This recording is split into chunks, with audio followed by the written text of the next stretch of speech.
Y'all, welcome back to Kentucky Fried Wargaming. We're two guys who aren't qualified to talk about anything, decide to talk about a game with hard math and chance. I'm Joe. And I'm John.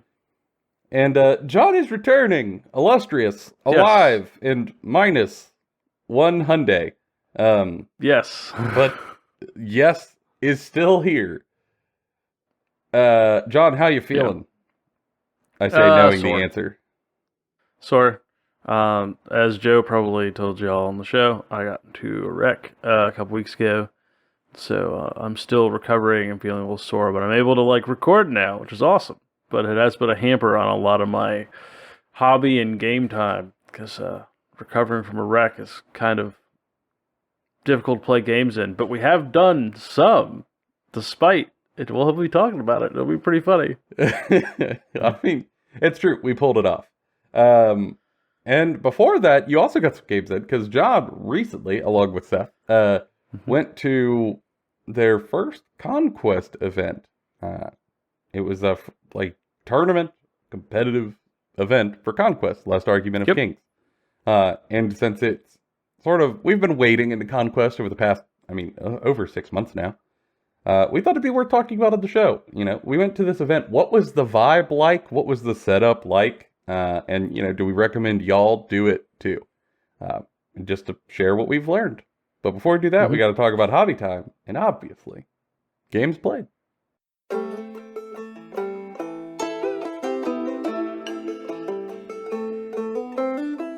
Well, John, other than experiencing applied physics in radical forms, what have you been up to? Well, Age of Sigmar 4 came out, for those of you who don't know, so of course we've played it. But unfortunately, we had to play it after I had gotten into a car wreck, so I couldn't really stand at a table for a very long period of time and play the game. So what we ended up doing was I would sit and we would have what we're calling our little gremlin helpers move models around for me while trying to play this damn game and trying to roll dice, and it was quite the experience. We really unironically needed to give you one of those old-timey general pushy stick things to move the minis across the table. With, the end of a yardstick. I just could not find one in time. Yeah, at one point I was I need to get out of the house. I need to do some sort of moving around. So we tried to go to a game store that was in a mall, and we're walking in the mall, and there's a little puddle, and I didn't see it. I slipped a little bit, and I caught myself and didn't fall on the ground, but my entire body was in immediate pain, and I was oh, this feels terrible. And we were all wow, you really are just miserable right now. Listen here, youngins. As I hobbled around my house using a LARP sword, a huge LARP sword as a cane for the first week. Yeah. John just hobbling around a mall in central Kentucky, looking at flesh and blood cards in agony. Truly. That's how that works. But no, we played some Age of Sigmar, played Ogres versus Slaves of Darkness, and Ogres versus Cruel Boys. We have thoughts, but we're not going to share a bunch of them yet, because we need to play more games, because really, there's a lot to talk about with that, and that'll be in a different episode. Because 2 is just not enough, y'all. It's just, you don't want these thoughts. They're underbaked. They're so doughy in the middle. They're damn near doughy at the edges. You want us to have more time. Yeah, we like our hot takes here, but we like to at least bake them a little bit, right? We gotta have a little bit of bake. I want to get 5 to 10 in before I really come out with first impressions that I think at least have some founding. Too early, and I'm just blabbering. And you can find plenty of blabbering elsewhere. Probably better. Yeah, and then so other than that, the games played I'm going to talk about later on, because that was our Conquest Tournament thing. But right before the tournament, I was able to get in a couple of practice games as well, versus City States and Sorcerer Kings with my Vadroon, and that was a good time. Learned a lot. I learned even more from the tournament, which we'll talk about later. But other than that, I haven't really gotten hobby done, because, I haven't had the time. And I'm moving soon, so I also got to pack all this stuff up. So Hobby probably won't be on the docket for a couple more weeks, which is a pain, because I'm also finding myself getting involved in other games already, because I'm a crazy person, and looking down the barrel of more Malifaux, Infinity, these like skirmishy games. Play them on top of our Conquest and our 40Ks and our Age of Sigmars, because we can't play enough war games. We have to play more. Always more. Why would I ever choose less? It is true. It's true. It's it's antithetical to everything we are. Over here for me, I mean, I had those games with John. The TLDR is I enjoy what we played in 4th edition. I like some of the changes. Some of the endless spell stuff I think might end up being an issue sometimes, but I've really got to test those before I have strong opinions. But overall, I had a lot of fun. It felt quite reactive, and everything got more expensive, and I think that is a huge correct call. So like big ups. Those are good. Those are my rough thoughts that seem okay. We got done with those test games, and then both of us badly wanted to keep playing. So, like, that's about as good of an early green light as I can give it. There have been times where we have played a new set of rules and immediately gone, I think I'm good on that. Not the case here. Worked quite well. So, looking forward to playing more. I've also been doing some hobbying to get ready for the release of 4th edition. Been prepping some Lumineth and then painting on them to try to have more of my Lumineth fully painted. Really interested to get them games in for 4th edition. Also got Ogres prepped to go play John. So there was some 3D printing going on and basing put on, as well as putting together some knights for the upcoming narrative event that John and I are running. So I've had hobby happening over here, just not as much, because there's been more travel and stuff happening lately. But stuff's going pretty well, and I am similarly looking down the barrel of Infinity and Necromunda and Malifaux, because I'm a crazy person and just can't help ourselves. It's a whole thing. Although, not quite crazy enough to dive headfirst into a Conquest competitive scene, with little to no understanding of the room, unlike John and Seth, who totally did so. And we should talk about it.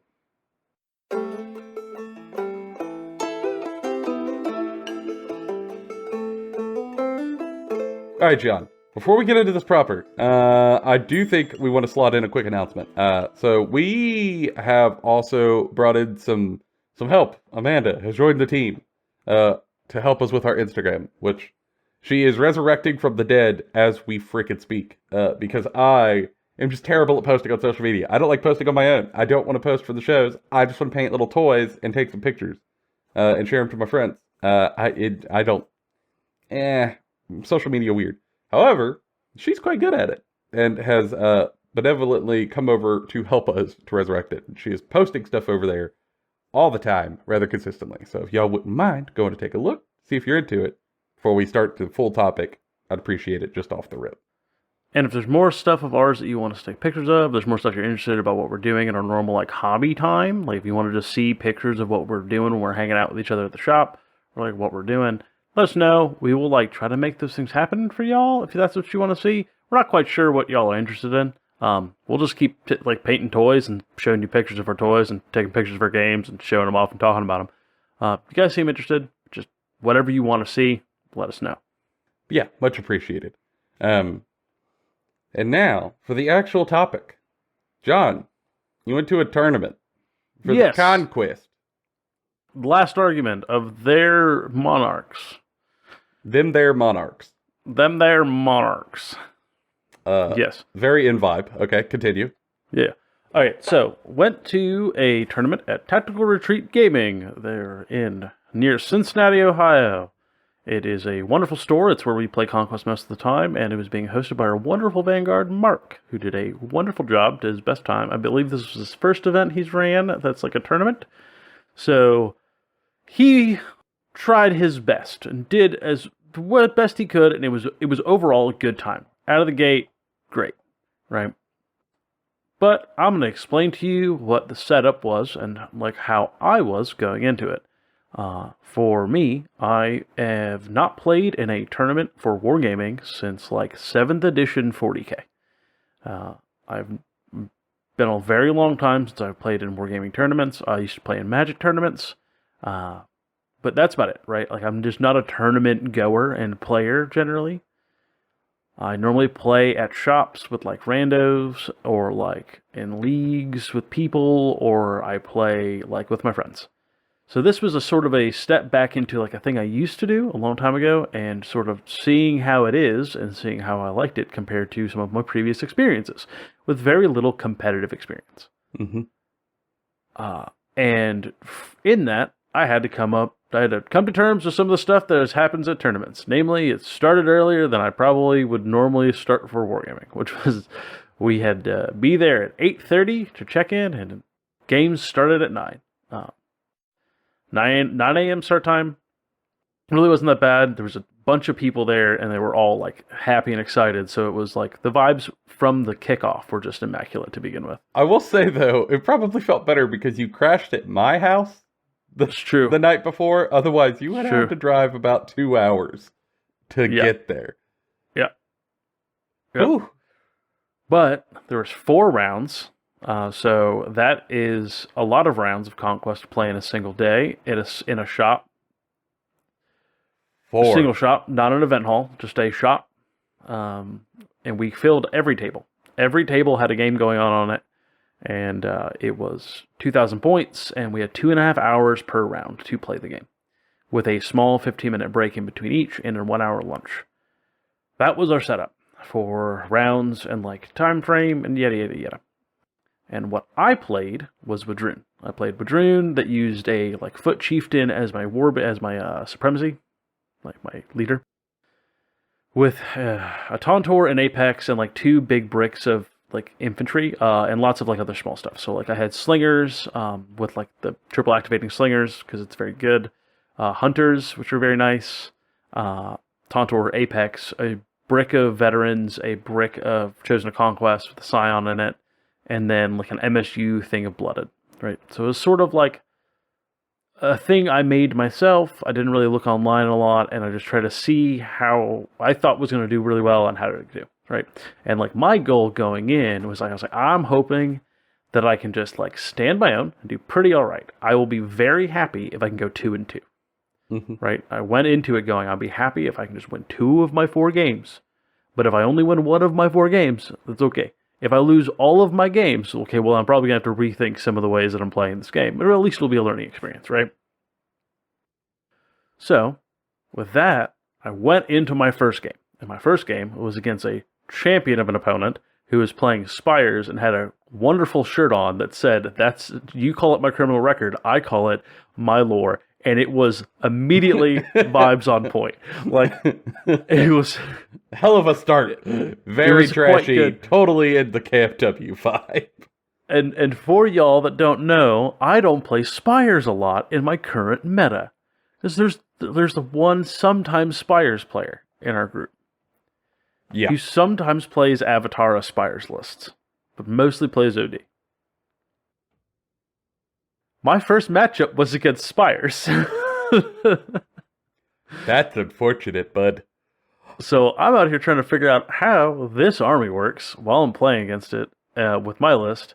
And surprisingly enough, I was able to eke out the closest of wins against an army I've never played against. Like I'm talking, this was by 2 points at the end of round 8.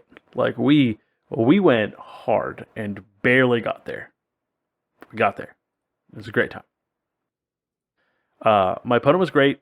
Wonderful, right? At this point, I'm feeling pretty all right. Like, just got done with our first game. Everyone seems to be in a great mood. The vibes are on point. It's wonderful, right? Great.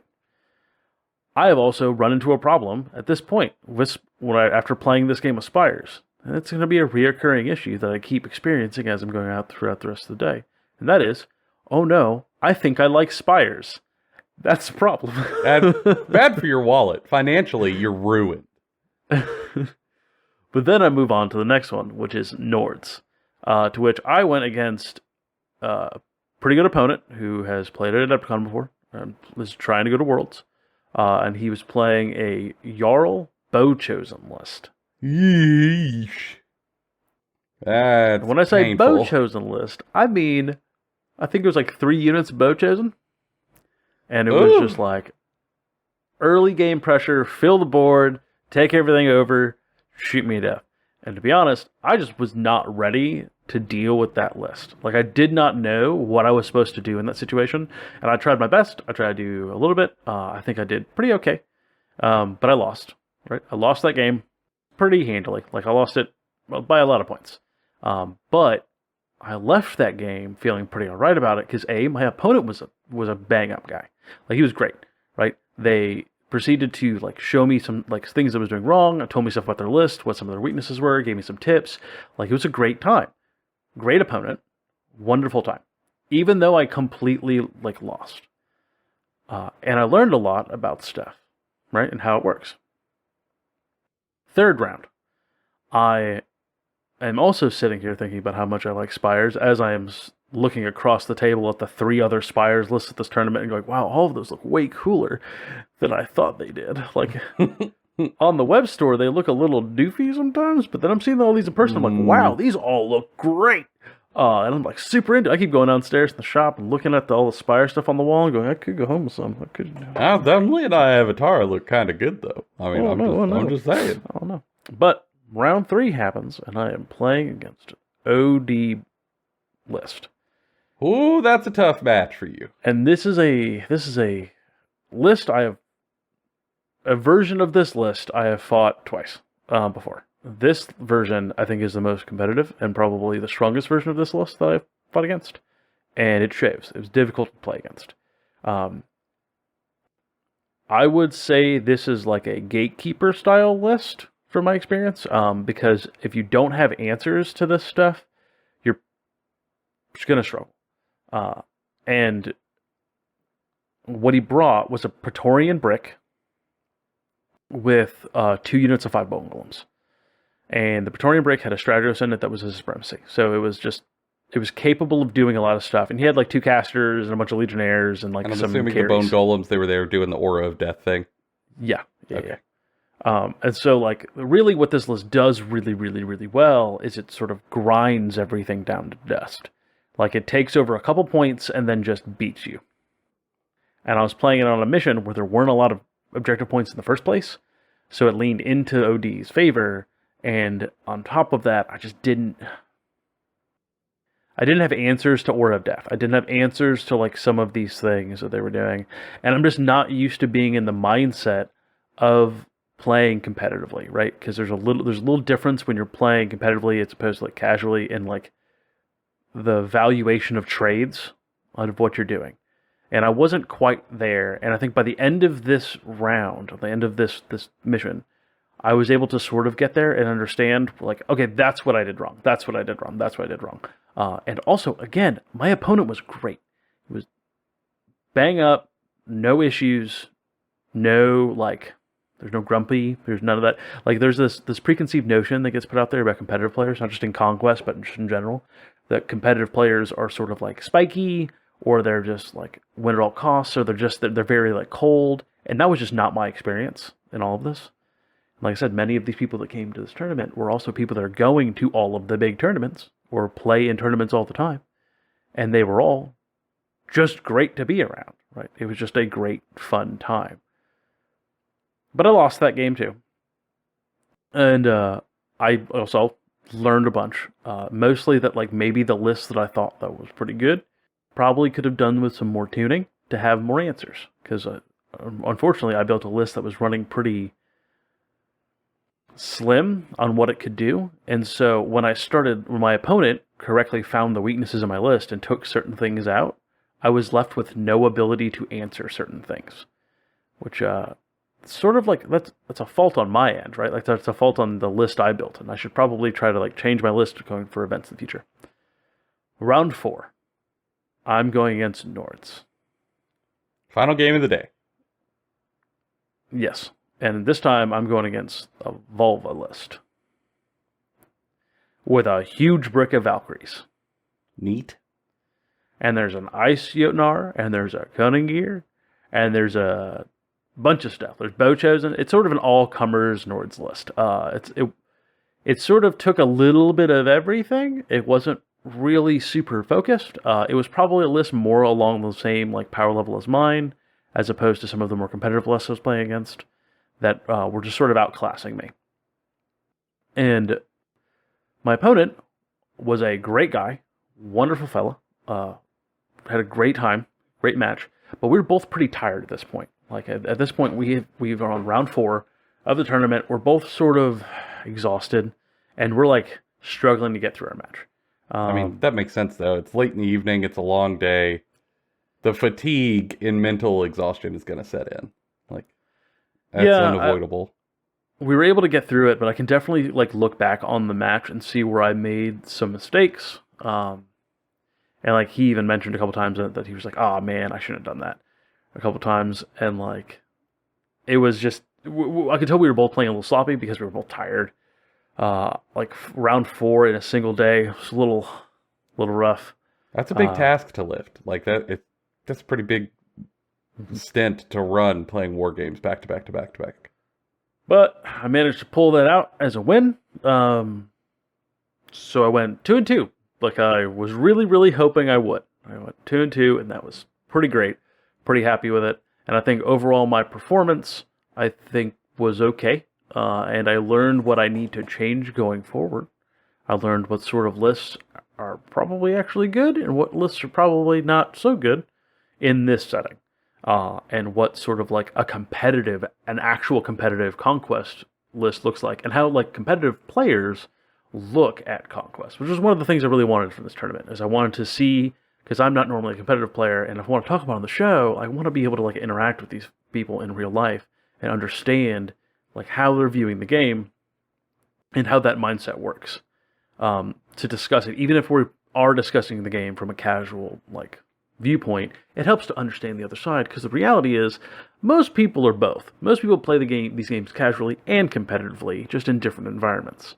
And I want to sort of experience that more. And it was a great time. And I learned what I'm doing. And more importantly, I learned I'm probably going to end up picking up Spires, which is a problem. There goes your money. Models are expensive. Like, Conquest is cheaper than other games, but man, Spires looks fun as hell. Cash out the retirement. It's all Spires now. You're going to buy 18 stands of Strix and never be able to afford your rent. Yeah, well...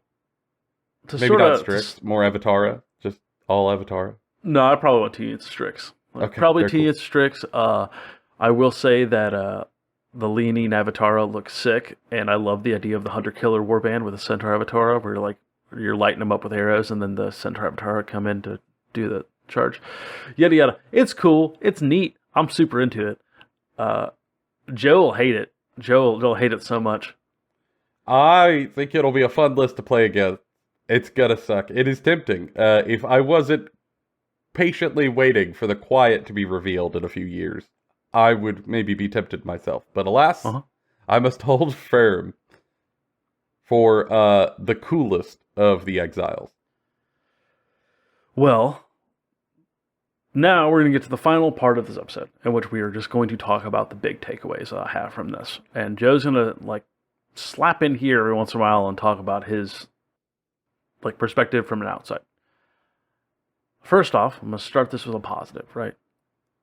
Competitive Conquest was way more fun than I thought it was going to be. The vibes were immaculate, and if this is how most of the air quotes top players are acting at tournaments, I think that this is pretty stellar. I have been to War 40K tournaments in the past, and like part of the reason why I stopped going to tournaments was because of the crowds I was playing in. Like the circles I was playing in were jerks. Like they were not fun to play the game with. When you made mistakes, they didn't really want to help you improve. Even if you asked, they didn't. They just wanted to win. They just wanted to win, and they wanted to crank out the victories. I don't think that there was a stinker at all at the tournament. I think every single person was killer. I think every single person had like the great vibes. Nobody was standoffish. Everyone was just friendly and nice to each other. And even when they were like beating you up with a really, really powerful list, it didn't suck because the person was also like not giving hints in the middle of the game, but like afterwards would be like, hey, like you did this, this, and this, and this is some stuff you could do in the future, like, but it was fun to play you, right? Nobody was a jerk. Everyone was great. And I think that this is like a good opportunity to talk about, like on our platform, that if you are a casual player and you're into Conquest, maybe try to play a competitive event. Just see what it's like. And maybe try to see what your competitive scene is like for other games too. Like, because I think this is not just going to be this game. I think this is a lot of talk online is like, you're either a casual player or you're a competitive player, but I think the reality is you're just sort of both most of the time. And there's room for both. And that's my biggest takeaway from this, is that ultimately I want to do both. And I'm going to chase doing both. I mean, why not? Like, the line between the two is imaginary, and I don't know if it necessarily serves either group too wholly well, if I'm being honest. I think they can just blend as long as the correct care is taken when jumping over, so to speak. Why not? Try to bridge the gap a little bit. Yeah, like if I'm trying to get in like a competitive practice game at a shop and I decide I'm going to bring like this like cranked up competitive list and I'm going to play against somebody who just bought a Start Collecting box for Age of Sigmar, I'm not gaining anything out of that. I'm just being a jerk. That's not a good time. But like, there are times where if I want to try to play a tuned up competitive game, I can ask Joe and he'll make a tuned up competitive list and we can play against each other as practice games so that I can try to perform well at a tournament, right? Like, that sounds fun. It sounds like a cool mastery thing you can do. But I'm going to go ahead and talk about the big elephant in the room, the big negative I had from the tournament, the one thing that sort of marred it a little bit. That is 4 rounds.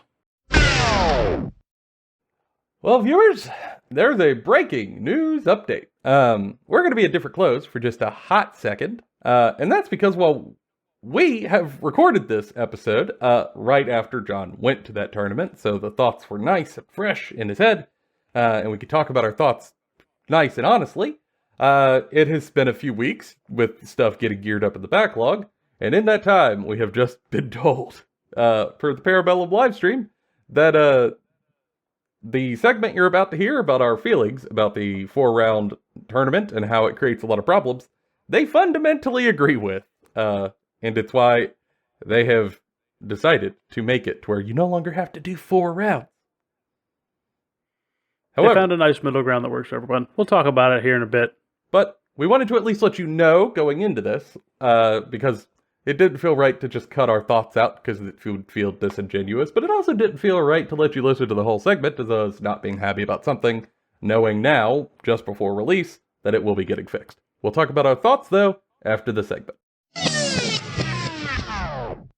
World towards World's points. In order to hit their criteria to be that event, it had to be 4 rounds with a certain number of players.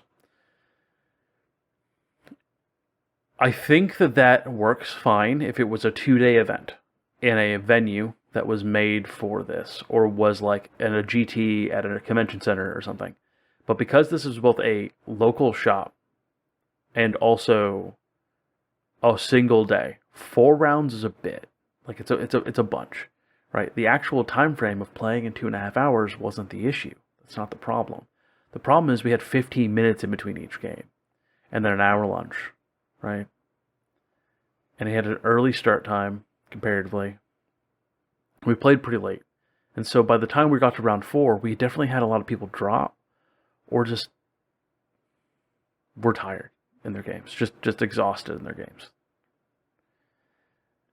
And going forward in the future, it would be better if we could just do 3-round tournaments and run them as community tournament events more regularly. Like, I think we would be able to actually do more of them at 3 rounds and get more people involved than this 4-round tournament that we were sort of forced to have. I mean, we know in our group at least 6 people that decided to not even try to go to this event or get ready for it because of the fact that it was a 4-round event, not a 3-round event. Because it just made it unfeasible in their schedule. Yeah, I mean, I'm one of those people. Like, John went to the tournament, and someone asked him, like, well, why is Joe here? I mean, the answer is because I don't think 4 rounds in a day sounds appealing or fun. Um, there's sort of an amount of game I want to push to do. And when you go beyond it, I feel like it detracts from the community building vibe. You know what I mean? Like, we're there to hang out, we're there to meet cool people, and yeah, we're here to like get some games in too, but really we're community building here. We're meeting players from other regions and other places who we haven't seen before. Maybe we haven't seen in a really long time, and you want to have time to relax a little bit, to talk with them, to have some breaks as you go outside or grab food or go get drinks after. And that's really the goal. And when you crank the games to 4 in a day, and then you shrink the breaks to that tiny, it really kind of throws off the enjoyment and math for a lot of folks, myself included. It isn't a question of like, could people grind to play 4 in a day? But rather, does a 4th game in a day detract from fun? And like John was saying, I think so. If just locally 5 or 6 of us looked at this and we were excited to go before, and then the 4-game-a-day announcement was made and we dropped, I wonder how many from other regions similarly saw that and went, no thank you, I don't want to make that drive. Because, let's be honest, a 4-game day community event is a long day anywhere, but if you only have like a 10 to 20 minute drive, it's less bad. But if you're here in the States, particularly in like Kentucky, Ohio, Indiana, Michigan, like anywhere towards the Midwest even, you are going to be probably driving hours to get to that event. It is likely you're going to drive an hour to at least an hour, likely 2, some people drive 3 or 4 to go to an event. And to ask that of someone, and then to play 4 games, and then to try to make it home, it's not feasible.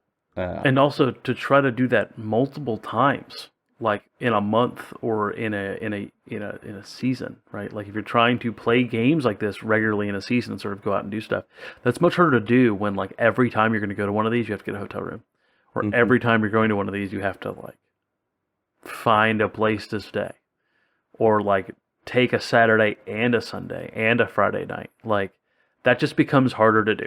Or hotel room in addition to your Friday, your Saturday, and your Sunday. Like, it's just, yeah. Now the cost goes up, the barrier of entry goes up. It's unfortunate. And then for the people who just want to tip their toe in and try it, like, you're also limiting who can go to them, right? Like, you can only have so many people at some of these stores, right? Like these stores can't allow you to run 2-day events most of the time, because renting 2 store, like taking up the store for 2 days is a lot to ask for a store. Taking up a store for 1 day is not so bad. That is something that you can schedule and do around, like set up around. Not to mention that the fact that like a lot of stores don't have the actual play space to allow you to be able to play that many games at once. So you're going to be limited anyways. It's just, it creates logistical issues that don't need to be there. They're sort of self-imposed because of from our understanding, the tournament restrictions to be a Worlds tournament. And if it continues to be 4 games in a day, I imagine locally, us 5 or 6 people who were interested will just continue to not be part of the community in that way. Which is a shame, but it is what it is. And it'll leave like more than like half of our Conquest community currently just like playing on Saturdays every once in a while, instead of doing the tournament that they were actually kind of jazzed to potentially do. There was a hell of a run-up. People were doing practice games and list chats and Discord and stuff. It was looking like a pretty strong local showing, but 4 games in a day is a lot when the tournament standard in other competitive games is 3. And I think that the biggest problem here, right, is like we're not talking about GTs. We're not talking about like big convention events or like 2-day events, right? Playing like 7 rounds in 2 days isn't that big of a deal. Yeah, that's fine. Right? You got time. Yeah. Or 6 over 2 days. Yeah. Like 6 and over 2 days. Honestly, 4 events in a day at a convention center feels different than 4 hours at a local shop. Like for an RTT, where the whole thing is in 1 day. those are just very different things, right? When you're going to a big event, knowing that the big event is where you're going to be playing in a tournament, it should feel different. Because it is. It's a GT. Like, it's a bigger event. It should be worth more points, and it should be a thing that you're sort of like more into doing. But a local tournament, where most people are probably going to get their first taste of tournament play, should probably be more focused on getting those people into that community and playing in that community more regularly. Which is why 3 rounds just makes more sense. And even if that means you have to assign different values to what would be a community event and what would be a competitive event, or whatever you want to label it as, it's probably worth it. Because you would, at least in our group, we would probably be able to get people to regularly play these tournaments pretty often if they were 3 rounds, and we could be like, hey, we're going to start at 10, we're going to take a break we're going to play 1 game, then we're going to take a lunch after that, and then we're going to have a break in between each of these. We're going to play 1 game right when we get back from lunch, take a bit of a break, then play another game, and then do prizes. Like, wait. Maybe we go out, we get some drinks, we get dinner after. Like, right? Boom, done. Sounds great. And for the people who needed to immediately start driving home because they have a drive over them, they could probably do that after that tournament.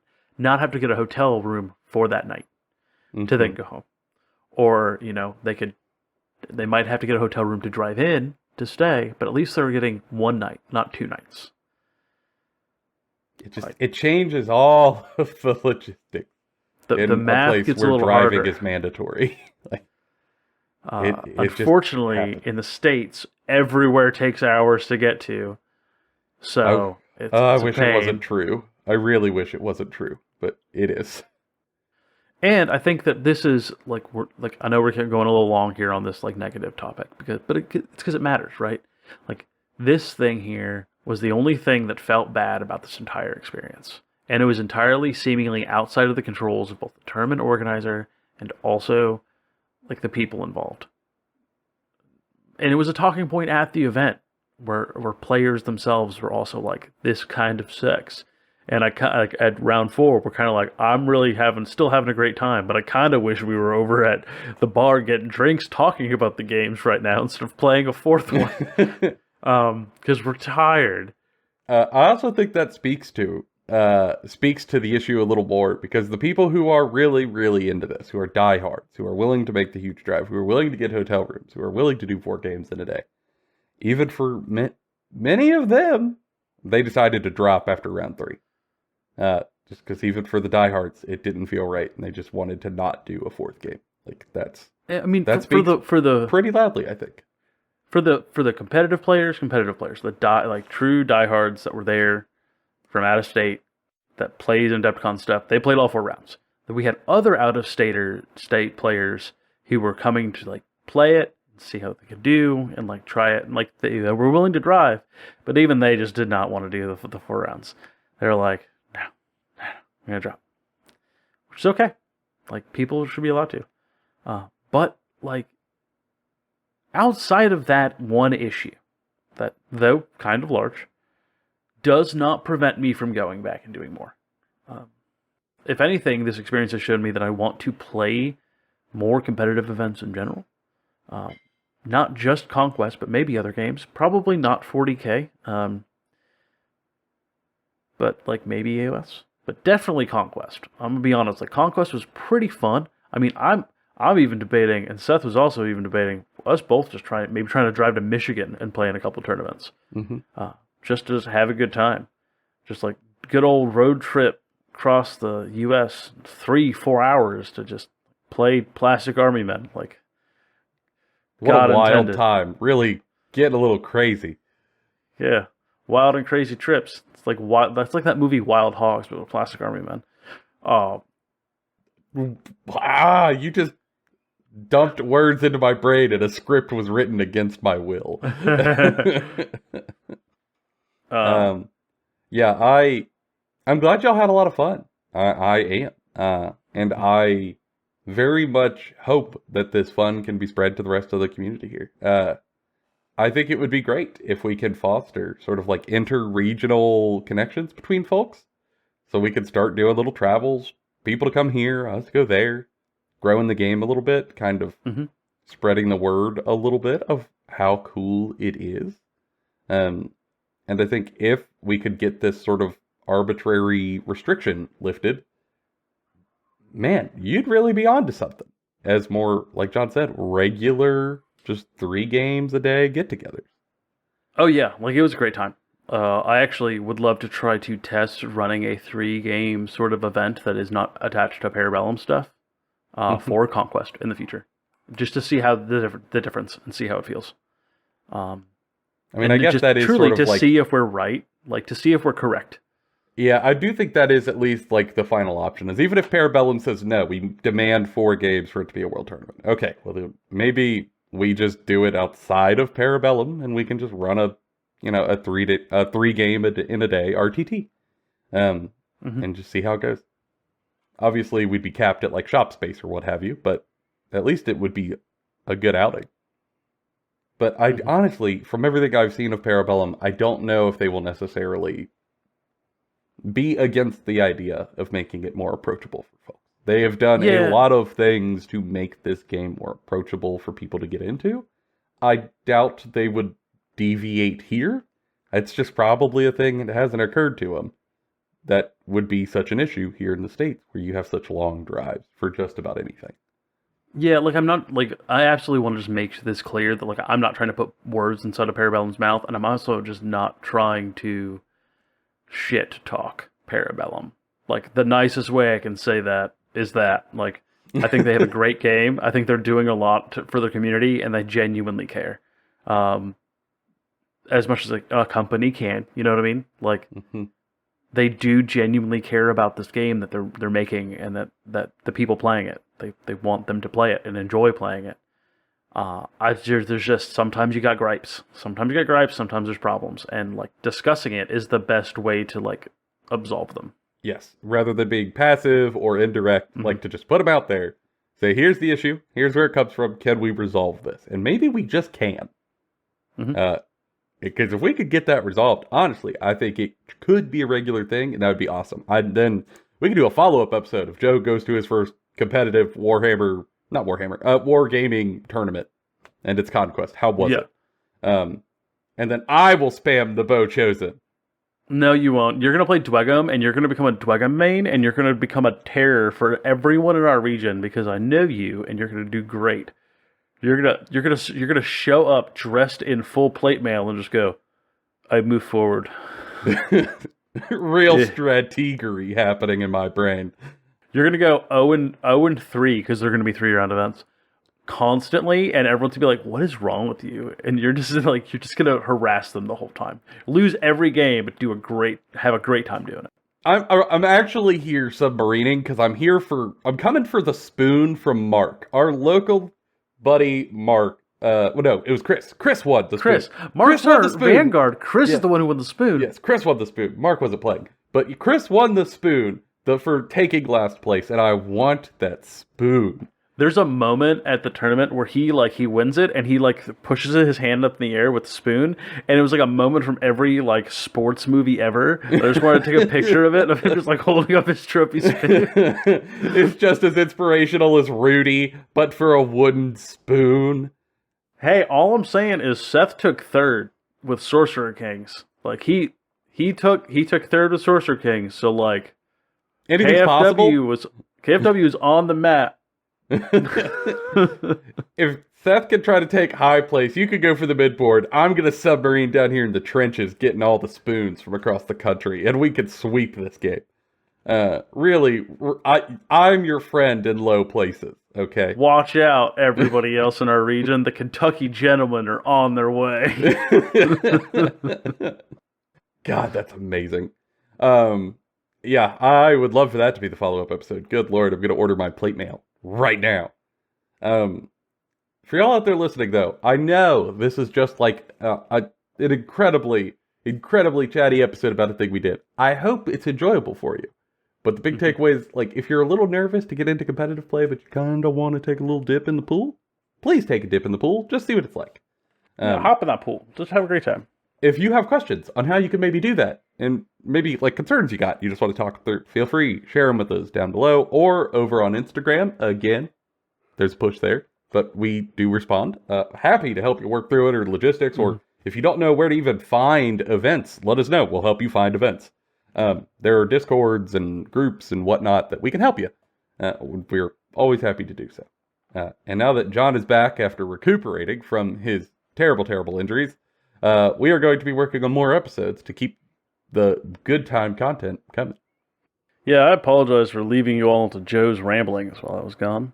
Oh my god, I got to talk about nothing but ludonarrative dissonance for an hour. It was incredible and maybe unhinged. I haven't listened to it back. I don't have the heart. I was unsupervised and unmedicated, and I am sorry for what I have wrought upon this world. Alright, we're back to the future or present, where we're both wearing gray shirts. There's a confusing timeline. I am very shocked. It's like the last 3 books of Siege at Terra. Timeline all over the place. So, now that we've got a little bit of time and you've heard our actual thoughts at the time, we wanted to first let those go through, because we did a little back and forth on, should we just cut it entirely? But it felt like we would be taking what were very genuine concerns and worries that we're also hopeful that they would be resolved, and just sort of deleting them wouldn't feel honest. So we decided to leave them in, but we at least do want to circle back to the actual fix that was released. Because in current, future, now times, in the gray shirt time, the gray shirt era, if you will, Conquest just recently this week, here as how did I forget Thursday's date? The 8th of August, hosted a watch-along, one of their streams that they do from time to time. And one of the crowning sort of topics of that stream was that they got feedback that 4-round tournaments were difficult and sort of a barrier for some of their players to handle. Obviously, as you just heard, we concur. And because of that, they looked at the policy and have said that 3-round world community events are now totally acceptable. Yep. The only caveat is that the more rounds you have in an event, the higher points that event is worth effectively. And they said that their intent with this change, which I think is more important than the actual change itself, because it shows where they're at with their community, is that they want people playing more events, even if that means less rounds, rather than having people do less events with more rounds. Which means they want to have more local events at, like, stores or amongst, like, playgroups or in clubs, less focusing on the big marquee sort of events and GTs, which, like, everyone loves those. Those are cool. A bunch of people are going to go to those. They're going to sell out. The hotels are going to be impossible to get to. But it's really, really hard to get into that if you are not already sold on that. Whereas local tournament scene is where you can really sort of get people in on the ground floor and improve things. And for me, like, personally, what this does for me is that it becomes Conquest is probably a game I'm going to travel around the state of Ohio, maybe even go to Michigan, maybe go to Indiana, maybe go to a couple places and try to regularly go play games over the next year or two. Yeah, because for me, like, it's a matter of how much time you're going to have to spend playing and then all the travel time, right? If I have to drive 4.5 hours up to, or 5 hours to Michigan, for example, to play a tournament, and that tournament's 4 rounds, and I have to drive 4.5 or 5 hours back home, now it's a whole weekend endeavor. That's pretty painful. But if I'm driving 3 hours and a tournament is 3 rounds and then 3 hours back home, I could conceivably do all that in a day without having to get a hotel room the night before and the night after. Yeah. Or even if you had to get a hotel room the night before, at least as one night and not 2. Mm-hmm. And you can just leave that after the tournament and just drive home. And just talk about the tournament with your buddies in the car. Because, of course, you're going to carpool to these things. Because it's the funnest way to do stuff. It's a grand time. Everyone will have a blast. And I think, really, this is just an exciting moment. This is a really, really cool thing. Because it means that, A, they listened. And B, we get to play more of this game that is quickly growing and just becoming a blast. And, we're going to have stuff that talks about the actual stream in the future. Because a lot of the stuff and design stuff they're talking about in that stream is also just extremely promising. And the game in general just keeps showing good progress. That it's not just going to be a good competitive scene, but also a good casual scene and just a generally good wargaming community. Yeah, I think, it is kind of assumed in some other gaming communities that like the developers of these games are out of tune with their community, and they just like they have no idea what people want or what people need, and that things will just stay as they are and the change will not come in the way you want it. But I think this is heartening proof that some of these companies are tuned in. They're listening. If you give constructive feedback that's reasoned, and try to relay it in a way that they can understand, we can get some stuff done. And in this case, there was a pain point. They resolved it. And I think that's awesome by itself. And two, it means more games for us. And I hope also that it is it's an example so that in the future, when inevitably there's more stuff that is pain points and needs changing, that we remember that stuff will be potentially changed if we approach it like reasonable adults. Which I think is perhaps a bigger topic for another show, but it is at least worth holding the victory flag here, because I think it is just great for everyone involved. More tournaments of Conquest, more eyes, more new friends, bigger community. Great job, Parabellum. Now we get to see me and Joe fight over the wooden spoon. I'm gonna get the spoon. I'm gonna bring the most terrible list you've ever seen. Like, whatever that spammy Bo chosen list, I'm gonna bring the opposite. I'm bringing only trolls. The troll chosen list. And I am getting the spoon. Troll chosen, Kunin Gear Warlord. I'm getting the spoon. You cannot take it from me. Alright. Well, this video is probably extra long now that we've added stuff to it. So we should probably... Okay, fine. Head on out of here. We appreciate y'all. Enjoy your day. Check out the Instagram. Keep an eye out for Troll Chosen. And that's been all of our opinions. Bonafide and Kentucky Fried. We'll see y'all in the next one.